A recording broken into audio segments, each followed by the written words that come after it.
وصفة زمان اللي اتنست بقالها فترة طويلة جدا، وآن الأوان إن احنا نرجعها تاني ونفكركم بيها. بسم الله والصلاة والسلام على رسول الله. وصفتنا النهاردة وصفة سهلة جدا، نقدر نقول كده من الحاجات اللي هي بسيطة وسهلة أوي تخلص بسرعة، من الوصفات المنقذة. الوصفة بتاعتك دي ممكن تنفع فطار غدا عشاء زي ما تحبي، خفيفة وحلوة جدا. يلا نبدأ الفيديو، مش هطول عليكي، بس قبل ما نبدأ اتمنى ان انت تعملي لايك وكومنت كده تشجيعي ليا. وكمان لو عجبتك القناه بتاعتي يا ريت تشتركي في القناه وتفعلي الجرس على الكل، اهم حاجه على الكل، عشان يوصلك كل اشعار جديد بفيديو جديد ان شاء الله. يلا نبدا الفيديو ونقول بسم الله الرحمن الرحيم. اولا كده في المكونات بتاعتي انا هحتاج معايا ثمره واحده بس من البطاطس. طبعا انت حسب ما تحبي، لو انت عايزه تزودي الكميه دي حاجه ترجع لك انت، بس انا بوريكي الاول الكميه اللي انا هعملها. تمام، خدت ثمره واحده من البطاطس وهبتدي ان انا اقطعها مكعبات بالشكل اللي انتوا شايفينه ده، يعني اقطعها صوابع الاول زي ما بعمل بطاطس صوابع عادي، وبعد كده اقطعها مكعبات صغيره. على قد ما تقدري، على قد ما تقدري تبقى المكعبه تبقى صغيره جدا، لان انا هنا في الوصفه بتاعتي انا هعتمد على التشويح بس، لا هعتمد على سلق ولا هعتمد على تحمير. تمام كده عشان تستوي معايا سريعا، وكمان تديلي الطعم اللي انا عايزاه. يلا اقطعها مكعبات بالشكل ده زي ما انتم شايفين كده. ولو لقيتي في مكعبه مثلا حجمها كبير، حاولي تصغريها شويه.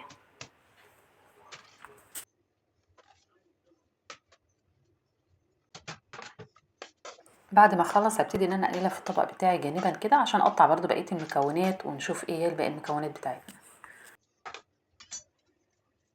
هنا هنحتاج مجموعه بسيطه من البقدونس، وابتدي اقطعها قطع صغيره بالشكل اللي انتم شايفينه ده.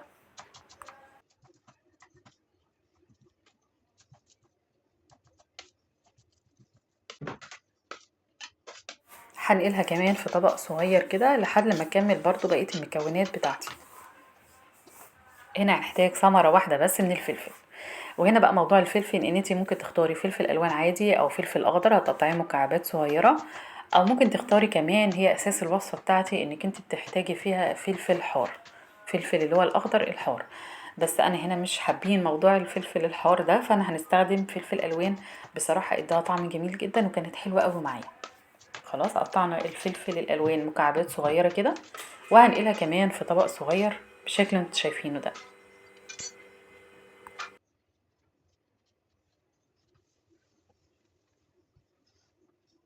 أما عن الإضافة الرابعة فهنحتاج فيها حباية واحدة بس من البصل. هبتدي ان انا اقطعها كده بالشكل ده، يعني قطع ما تكونش صغيرة، تكون حجمها متوسط، وهبتدي ان انا اضيفها في الكبة بتاعتي. انا بقطع لي القطعة دي علشان عايزاها تتفرم ناعم جدا في الوصفة بتاعتي. انا عايزة البصل يبقى مفروم ناعم بالشكل اللي انتوا هتشوفوه دلوقتي حالا.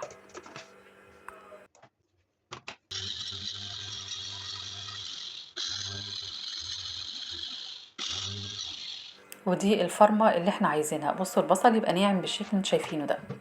خلاص هبتدي دلوقتي ان انا افضيه برده في طبق واجهزه معايا. يبقى انا كده كملت معايا المكونات كلها، او وصفت لكم المكونات كلها. يلا نبدا بقى ان احنا ننفذ الطبق بتاعنا اللي احنا هنعمله النهارده ان شاء الله. دلوقتي خلاص خلصنا البصل، خلصنا الفلفل، خلصنا البطاطس، البقدونس. يلا بقى ونشوف المكونات بتاعتنا هنعمل ايه. طاسة كده على النار، وهبتدي اضيف فيها كمية تكون معقولة من الزيت. بعد كده هضيف معايا مكعبة لا اما من الزبدة يا اما من السمنة حسب اختيارك انت. وبعد كده هبتدي ان انا اضيف معايا المكون الاولاني، وهضيف البصل. البصل بتاعنا احنا عايزينه مش نحمره، يعني تشويحة كده على خفيف، علشان بس مجرد ان هي المية بتاعة البصل تتبخر معايا. اول ما المية تتبخر بتاعة البصل هنشوف دلوقتي حالا هنعمل ايه. بصوا كده معايا تقليبة والتانية، نفضل نقلب في البصل على نار تكون متوسطة. نار تكون متوسطة عشان البصل بتاعي ما يتحرقش او يدخل في مرحلة التحمير. بصوا كده دي الدرجة اللي احنا عايزينها. بصوا البصل بقى عامل ازاي. خلاص المية بتاعت البصل عندي اتبخرت، هبتدي انزل بالبطاطس بتاعتي.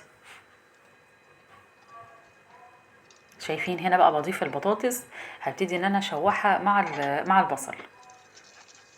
خلاص في الفترة دي خدوا بالكم ان البطاطس بتستوي سريعا، يعني مش بتاخد وقت. يعني مثلا كل تقليبة والتانية كده اخد بالي منها كويس جدا، والنار برضو تبقى متوسطة زي ما هي. وابتدي ان انا اقلبها كل وقت والتاني. هنلاحظ ان البطاطس هتبتدي ان هي تدخل في مرحلة التسوية واحدة واحدة. هنلاحظ انها بتدخل في مرحلة التسوية. دلوقتي حطينا معلقة صغيرة من الكمون، وبعد كده رشة من الملح. هبتدي اقلب بقى المكونات كلها مع بعض كده. وخدي بالك ان الكمون رئيسي واساسي جدا في الوصفة بتاعتنا، بتخلي طعمها حكاية حكاية. بصوا كده بتبتدي انها خلاص تدخل في مرحلة التسوية. هنزل معايا الفلفل الاحمر اللي احنا عملناه، الفلفل الالوان، برضو هقلبه معاها. وبعد كده هنلاحظ بقى ان هو خلاص ان هي بيبتدوا ان هما يستووا مع بعض، وهنشوف واحدة واحدة درجة التسوية بتبقى ازاي.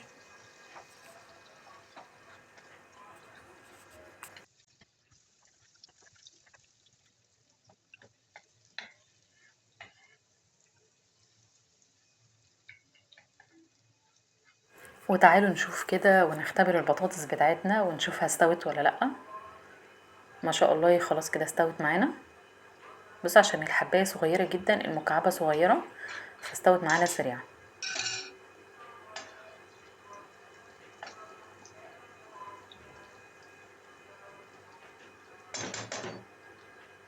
خلاص هنرفعها من على النار.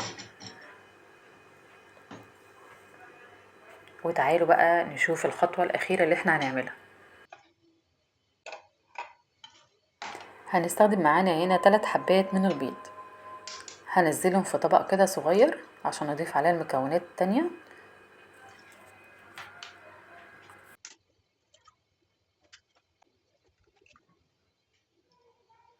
اما بالنسبة للتوابل بتاعتنا فهنضيف هنا معلقة صغيرة من الكمون، قلنا الكمون اساسي معانا في الوصفة دي. وبعد كده رشة بسيطة من الفلفل الاسود، وبعد كده الملح. بس نلاحظ هنا ان احنا الملح نحطه باعتدال شوية، عشان احنا نلاحظ ان احنا حطينا مع البطاطس برضو ملح. خلاص هبدأ اخفق البيض بتاعنا بالتوابل بتاعته بالشكل ده، يكون كويس جدا. وبعد كده هبتدي اضيف عندي البقدونس اللي احنا فرمناه، واخفقهم كلهم مع بعض بالشكل ده.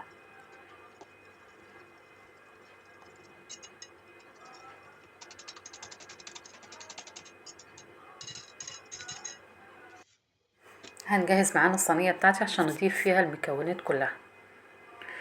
هضيف اول حاجة المكون البطاطس، وهبتدي ان انا افرده في الصينية بالشكل ده.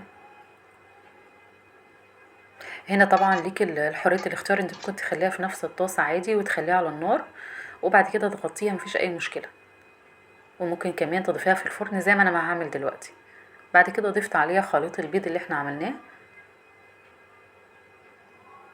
بس اهم حاجة ان انا اوزعه على السطح بتاعه كويس جدا، لان انتوا تلاحظوا كده ان البقدونس متراكم في اماكن بس معينة، انا عايزة اوزعه على السطح بتاعها كله.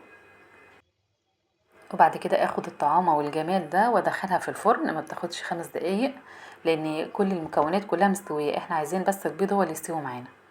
خلاص، وبتطلع جميلة جميلة فوق ما تتخيلوا، من الوصفات اللي هي بتاعت زمان اللي احنا نسيناها، ما حدش بيكررها اللي غير يعني قليل قوي مننا. بصراحة وصفة جميلة جدا جدا، هتعجبكم ان شاء الله. اتمنى ان انتوا تجربوها، ونرجع حاجات زمان اللي كانت اقتصادية وكان طعمها كان بيبقى رهيب. اتمنى انتوا تجربوها ان شاء الله، واتمنى يكون الفيديو النهاردة عجبكم. شكرا والسلام عليكم ورحمة الله وبركاته، وتحياتي.